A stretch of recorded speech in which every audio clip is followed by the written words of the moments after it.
안녕하세요. 오늘도 사연살롱을 찾아주셔서 감사합니다. 서울에 사는 40대 여성이에요.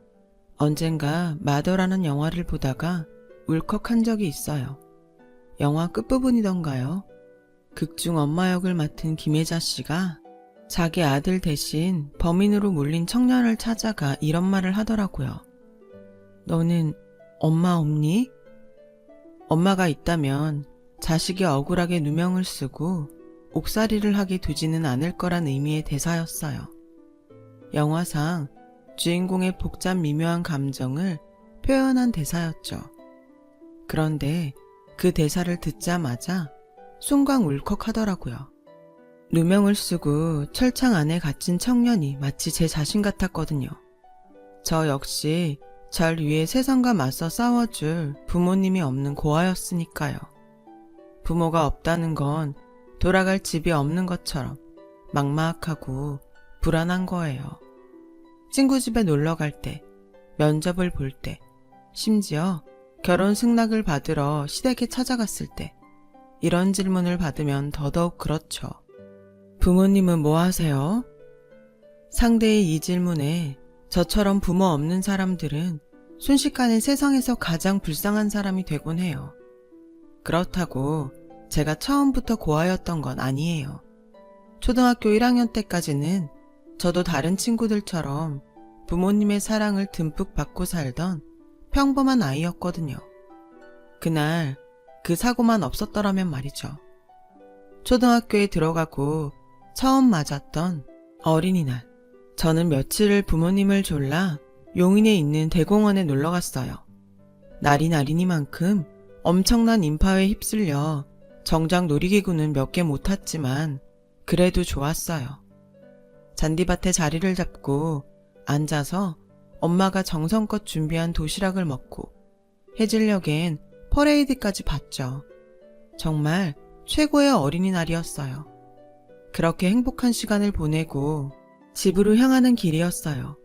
저는 뒷자리에 앉아 꾸벅꾸벅 졸고 있었고 운전석과 보조석에 앉은 아빠 엄마는 도란도란 얘기를 나누고 계셨죠. 꿈결 같은 그 소리에 취해 잠들었는데 글쎄 눈을 떠보니 병원이더라고요. 몽둥이로 두드려 맞은 것처럼 온 몸이 엄청 아프고 숨을 쉴 때마다 배에 힘이 빠지고 아팠어요. 꼭 금방이라도 죽을 것만 같았죠. 그런데 그보다 더 무서웠던 건 옆에 엄마 아빠가 없다는 거였어요. 제가 감기 기운만 조금 있어도 밤새 제 곁을 지켜주시던 분들인데 내가 이렇게 아픈데 옆에 없다니 이상했죠.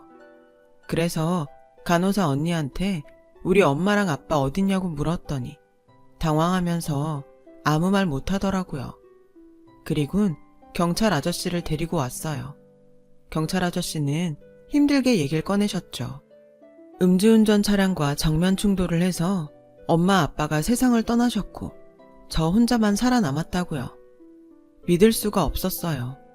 조금 전까지 제 앞에서 도란도란 얘기를 나누던 엄마 아빠가 나만 두고 세상을 떠나셨다니요.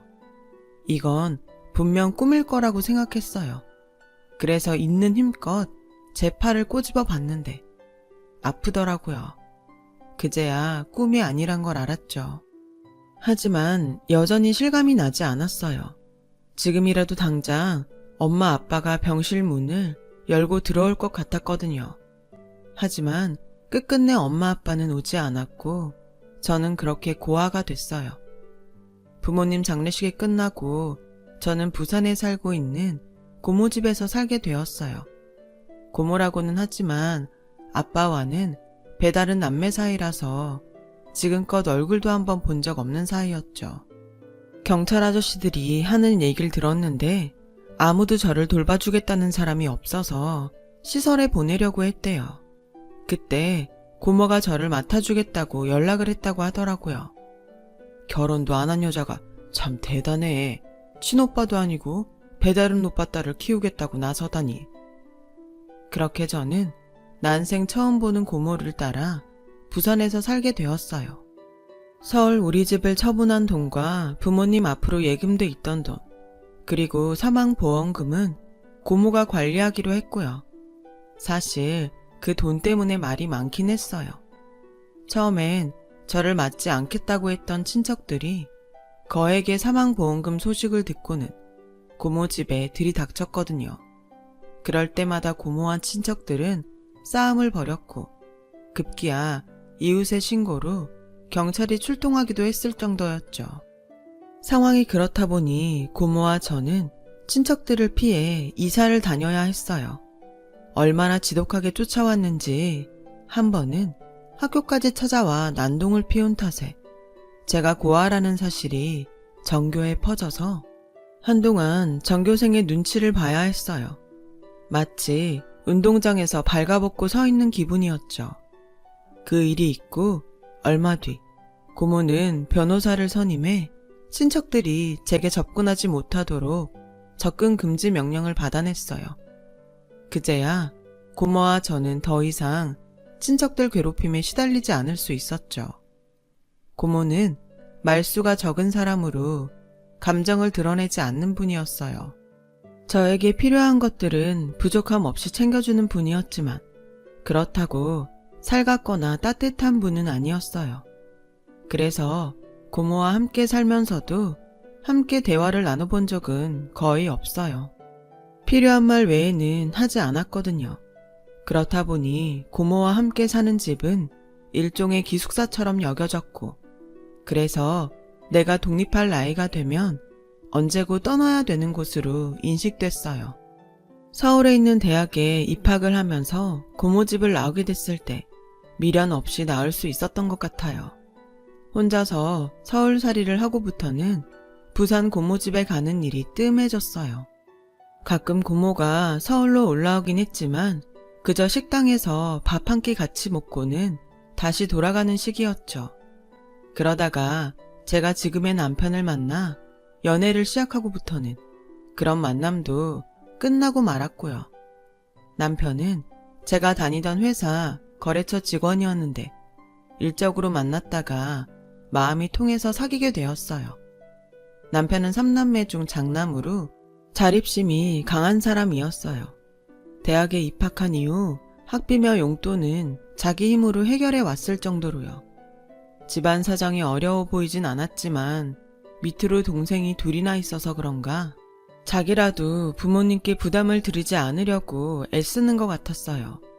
그래서 결혼 자금을 모을 때까지 결혼을 미룰 수밖에 없었어요. 딱히 결혼이 급하지 않았던 저로서는 그런 남편을 묵묵히 기다려 주었죠. 그렇게 9년간의 연애를 끝으로 드디어 우리는 결혼을 하기로 했고 시댁에 인사를 드리러 가게 되었어요.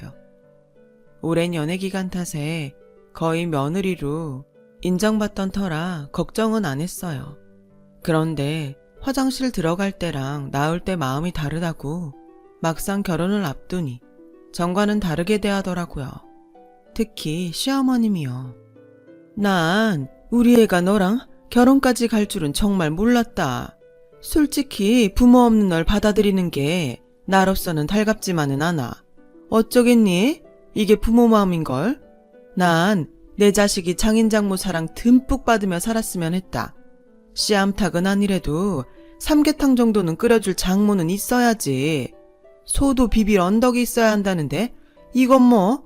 아휴, 내 아들이 처가 도움 하나 못 받고 살아야 한다는 게 너무 분해. 내 말이 야속할지 모르겠지만 이게 내 솔직한 심정이다. 지난 9년간 거의 며느리 수준으로 철철이 옷도 사다 드리고 매번 화장품도 사드렸건만 받을 땐 아무 말 없다가 이제와 고하라 싫다니 정말 야속하고 서운했어요. 하지만 어쩌겠어요. 다른 사람을 만나도 이런 일이 없을 거란 보장이 없는걸요. 세상에 누가 고아인 며느리를 두 팔 벌려 따뜻하게 받아주겠어요. 그걸 알기에 저는 아무 말도 못하고 그저 처분만 기다리는 심정으로 자리를 지키고 있었어요. 엄마, 너무 하시는 거 아니에요? 지금껏 윤정이가 엄마한테 얼마나 잘했는데 받을 땐 아무 말 없다가 이제 와 이러시는 이유가 뭐예요? 부모님 일찍 돌아가신 게 윤정이 잘못 아니잖아요. 엄마도 자식 키우는 입장이면서 가슴에 못 박는 소리를 해야 되냐고요. 엄마가 뭐라 그러든 저 이 결혼해요. 지난 9년 동안 내 뒷바라지에 우리 집 뒷바라지까지 다 해온 윤정이랑 절대 못 헤어진다고요. 그러니까 엄마가 마음 접으세요. 그동안 잘하면서 반항 한 번 없었던 남편은 그날 처음으로 부모님 앞에서 큰 소리를 냈어요. 이런 남편의 모습에 놀란 시어머님은 더 이상 아무 말도 하지 않았죠. 인사를 드리고 집으로 돌아오는데 남편이 그러더라고요. 앞으로는 우리 식구들 앞에서 주눅 들지 마. 내 뒤엔 내가 있으니까. 내가 남편도 되고 내 부모님도 될게. 남편의 그 말에 코끝이 찡했어요. 부모님이 돌아가신 이후 늘 텅 비어있던 가슴 한켠이 따뜻하게 채워지는 기분이었죠. 내가 남편감 하나는 잘 골랐구나 하는 생각도 들었고요. 그날 밤 오랜만에 부산 고모한테 전화를 했어요. 시댁에서 상견례를 하자고 하는데 혹시 그 자리에 와줄 수 있겠냐고요. 고모는 선뜻 그러겠다고 했어요. 결혼도 안 한 고모를 그런 자리에 앉히게 돼서 미안하더라고요. 그렇게 시간은 흘러 상견례를 며칠 앞둔 어느 날이었어요. 부산 고모가 전화를 했더라고요. 윤정아, 미안해서 어쩌니? 내가 몸이 안 좋아서 상견례 자리에 못 나갈 것 같구나. 사돈 어른께는 내가 직접 연락드릴게. 정말 미안하다. 솔직히 가슴속에 찬바람이 쌩하니 부는 기분이었어요. 이게 부모 없는 서름이구나 싶었죠. 그렇다고 화를 낼 수도 없었어요. 고모는 제 부모도 아닌데 부모 노릇 못 해준다고 화를 낼 순 없으니까요. 그래서 알겠다고 몸조리 잘하시라고 하고는 전화를 끊었어요. 결국 상견례 없이 바로 결혼 준비를 하게 되었죠. 남편과 저는 그동안 우리가 모아둔 돈 안에서 집을 구하고 신혼살림과 그 밖에 결혼 준비를 시작했어요. 돈이 그리 넉넉치 않았기 때문에 시간을 들이고 발품을 팔아 하나씩 준비를 해 나갔어요. 제 원룸을 빼서 신혼집을 구하는 데 보태야 해서 결혼 전에 제가 먼저 신혼집에 들어가 살게 되었어요. 혼수 가전은 인터넷으로 주문해서 저렴하게 장만했고요. 그렇게 하나씩 신혼집을 꾸며가던 어느 날 집으로 어머님이 찾아오셨더라고요. 시누이와 함께 말이죠. 넌 이걸 혼수라고 준비한 거니? 가전제품도 그렇고 그릇도 하나같이 싸구려 해. 아유, 이래서 부모 없는 애가 어디가 티가 나도 난다는 거다. 니네 고모란 사람도 그렇다. 부모 대신이면 이럴 때 혼수라도 챙겨줘야 하는 거 아니니? 몸 아프다고 상견례도 못하겠다고 했으면 결혼 준비는 해줘야 하는 거 아니냐고. 이건 뭐 며느리 드리는 게 아니라 고 하나 떠맞는 꼴이잖아. 내가 자선사업가도 아니고 왜 남의 자식까지 떠안아야 하냐고. 그리고 얘, 니네 부모님 돌아가실 때 보험금 받은 건 다 뭐 했니? 못해도 몇 억은 나왔을 텐데 설마 그걸 다 쓰진 않았을 테고 고모한테 얘기 들은 거 없어? 남은 돈은 받아와야 할 거 아니야. 네 고모가 꿀꺽하면 어쩌려고? 맞아요 언니. 영화나 드라마 보면 꼭 주변 사람이 그런 돈은 해먹고 그러더라고요. 결혼 전에 찾아가서 달라고 해봐요. 시어머니와 시누이가 찾아온 이유는 그거였어요. 제 부모님 보험금이요. 솔직히 저도 그동안 그 돈에 대해 궁금하긴 했어요. 친척들이 달려들 정도라면 액수가 꽤 됐을 텐데 그동안 저 키우고 학교 보내는데 썼다고 해도 다 쓰진 않았을 것 같았거든요. 하지만 고모가 직접 얘기를 해주면 모를까. 제 입으로 돈 얘기를 꺼내긴 좀 껄끄러웠어요. 사실 지금껏 키워준 대가로 고모가 가져도 뭐라고 할 수 없으니까요. 그래서 고모한테 물어보지 않았어요. 그러는 사이 결혼식 날이 다가왔고 저는 부산 고모한테 전화를 했어요. 결혼식 전날 저희 집에서 주무시고 같이 식장에 가자고 하려고요. 그런데 윤정아, 내가 아무래도 결혼식에 참석 못할 것 같아. 그날 회사 출장이 잡혀서 말이야. 정말 미안해. 대신 네 계좌로 축의금 좀 붙일게. 신혼여행 가서 쓰렴. 순간 나도 모르게 화가 치밀어 올랐어요. 고모, 정말 너무하시네요. 아무리 저한테 정이 없다지만 상견례도 그렇고 결혼식까지 어쩜 이럴 수가 있어요? 이럴 거면 애초에 못 온다고 하지 그랬어요. 그래야 기대도 안 하죠. 그동안 저 키워주신 거 고마워요. 근데요, 고모랑 살면서 늘 외로웠어요. 고모는 한 번도 절 가족으로 대한 적 없었으니까요. 이럴 거 차라리 다른 친척들이 저 데려간다고 할 때 주지. 왜 절 데리고 산 거예요? 혹시 우리 엄마 아빠 사망보험금 때문에 그런 거예요? 그거 탐나서 그런 거냐고요. 그래서 다 쓰고 나니까 이제 내가 필요 없어져서 이러는 거냐고요. 말해봐요. 변명이라도 하라고요. 고모는 아무 말도 하지 않았어요. 저요, 다시는 고모한테 전화 안 해요. 고모가 죽었대도 안 찾아갈 거예요. 보험금이 얼마나 되는지 모르겠지만 그동안 저 키워준 값으로 생각하고 살게요. 그러니까 이제 연락하지 말고 살아요. 저는 전화를 끊고는 주저앉아 한참을 목 놓아 울었어요. 이제 정말 고모와 연을 끊겠다 다짐을 하면서 말이죠. 결국 고모는 결혼식에 오지 않았고 신부 부모석은 공석인 채 의자만 덩그러니 놓여 있었어요. 그 바람에 남편 측 집안 사람들이 제가 고아라는 걸 눈치채버렸고요. 그 일로 시어머니는 두고두고 저를 괴롭히셨어요. 너 나 엿먹이려고 작정했니? 아무도 안 올 거면 사람이라도 사서 자리에 앉혔어야지. 꼭 그렇게 자리 비워두고 나 고아요 사람들 앞에 드러내야 했냐고. 네 눈엔 우리 집이 우습니? 내가 그렇게 만만해 보여? 불쌍해서 고아 며느리 받아줬더니 이렇게 뒤통수를 쳐? 어머님, 정말 죄송해요.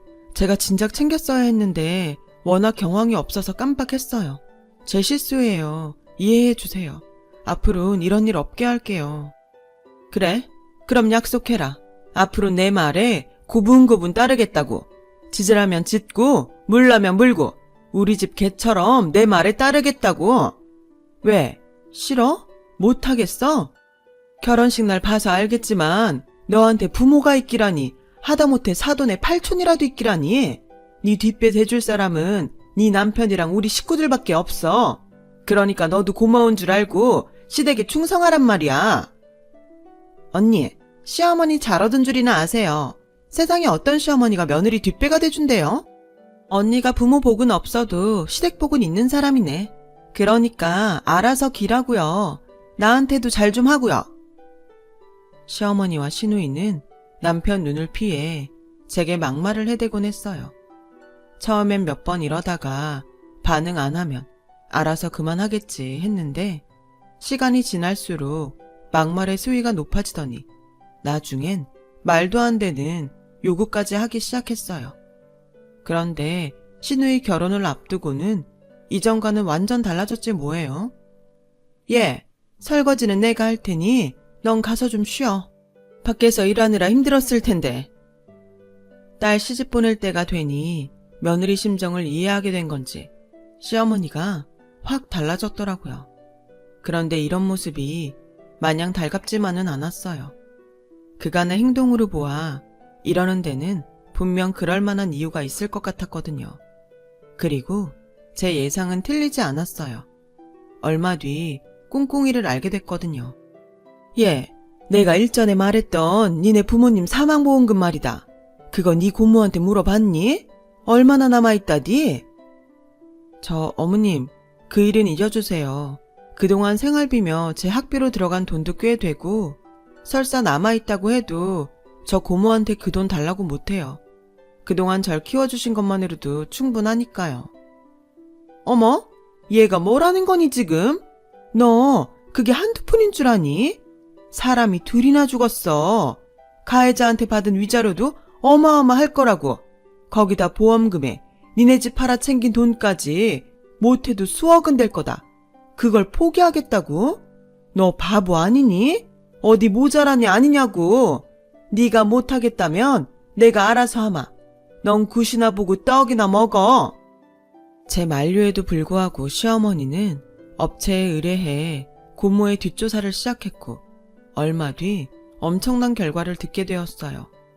이것 봐라. 내 이럴 줄 알았다니까. 네 고모란 여자가 부산에 건물을 가지고 있더라. 구입연도를 보니까 너 데리고 오고 딱 1년 뒤야. 이게 뭘 의미하겠니? 은행 말단 직원인 네 고모 월급이 얼마나 한다고 수억짜리 건물을 사? 게다가 그게 지금 가격이 올라서 얼마가 됐는지 아니? 무려 50억이 넘는단다. 아우 이 도둑년. 그래놓고 입 싹 닫군? 연락도 안 하고 살아? 안 되겠다. 당장 소송 시작하자. 아니지. 그럼 시간이 걸리니까 당장 네 고모한테 전화해서 건물 팔아달라고 그래. 안 그럼 소송한다고. 솔직히 놀랐어요. 시어머니 말을 믿고 싶지는 않았지만 정황상 틀린 말은 아니었으니까요. 하지만 그렇다고 한들 고모가 저를 키워주고 대학 등록금까지 대준 사실이 변하는 건 아니었고 그 정도면 고모도 할 만큼은 했다 싶었어요. 저 그렇게는 못해요.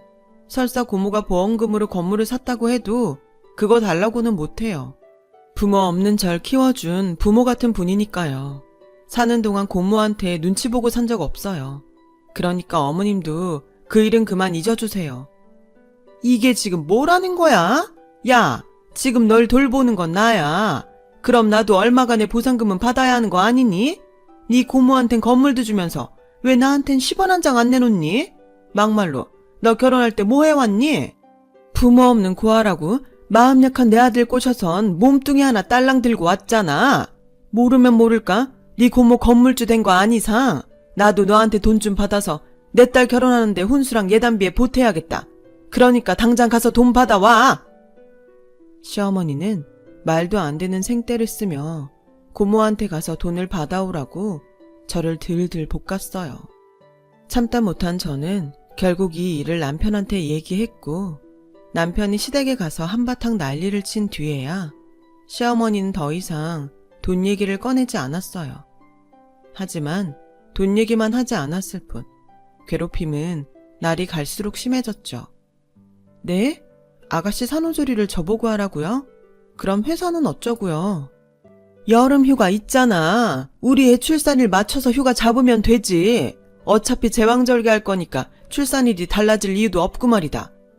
아휴, 딴 집들은 이럴 때 큰 며느리가 알아서 시누이 산후조리원비도 턱턱 내준다는데 이건 뭐 50억 건물도 지 고모한테 뺏기고 찍소리도 못하는 앤데 그럴 주변머리라도 있겠어?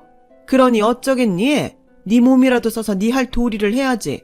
안 그래? 그러니까 네 남편한테 미주알 고주알 떠들지 말고 네가 원해서 하는 걸로 하고 우리 애 산후조리 맡아서 해. 너도 나중에 애 낳을 거 아니니? 미리 예습한다 셈치고.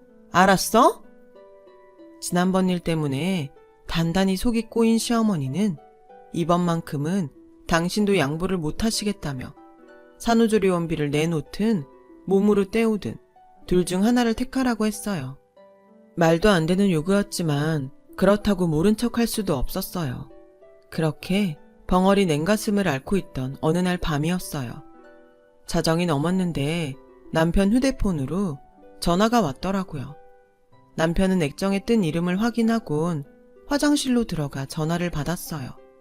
그리고는 잠시 뒤 굳은 표정으로 나와 제게 그러더라고요. 여보, 나랑 부산에 좀 가야겠다.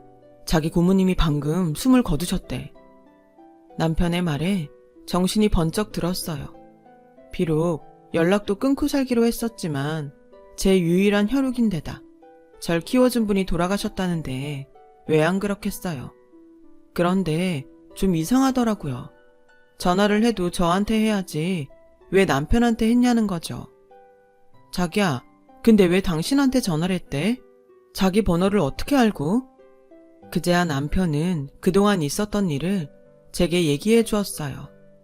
남편은 저랑 사귄 지 얼마 안 됐을 때 당시 제가 살던 옥탑방 앞에서 서성이는 고모랑 우연히 마주쳤고 그날 이후 저 몰래 고모랑 연락을 주고받았더라고요.